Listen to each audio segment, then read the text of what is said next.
ह्या वर्षात तरी सगळं ठीक होऊ दे, हेच सुरू आहे ना तुझ्या डोक्यात.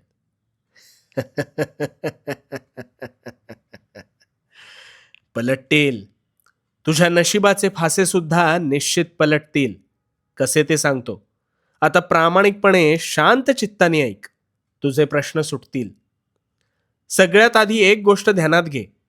नवीन वर्षात तू जुनाच राहिलास तर तुझ्या आयुष्यात काहीच नवीन घडणार नाही. गोंधळलास ना? आता एक गोष्ट ऐक. दोन घनिष्ठ मित्र होते. एक हलाखीच्या परिस्थितीतून, संघर्षातून जात होता, तर दुसरा ऐशोआरामी जीवन जगत सुखाचा उपभोग घेत होता.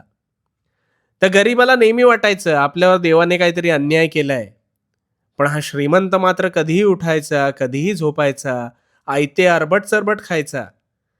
काही वर्ष सरली.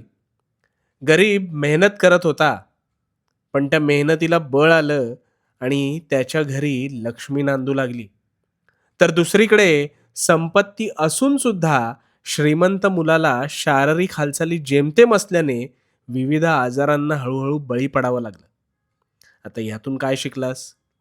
तुझी परिस्थितीच तुला घडवत असते, मार्ग दाखवत असते आणि ऐशोआरामी जीवन नकळत तुझे स्वास्थ्य हे तुझ्यापासूनच हिरावून घेत असते. तुझा प्रवास खडतर आहे ना? तुझा प्रवास खडतर आहे कारण प्रश्नपत्रिका कठीण असेल तरच उत्तम विद्यार्थी घडत असतात. त्यामुळे परिस्थितीला दोष देऊ नकोस. कष्ट करत राहा, मार्ग आपसुकच बनत जातील. संघर्षमय जीवनातील तुझी कोडी सुटतील, पण त्यासाठी आधी तुला आता स्वतःला बदलावं लागेल. तुझ्या सवयी बदलायला लागतील. आज जर तू वेळेला किंमत दिलीस, तर वेळ उद्या निश्चितच तुझी किंमत करेल. त्यामुळे हार मानू नकोस.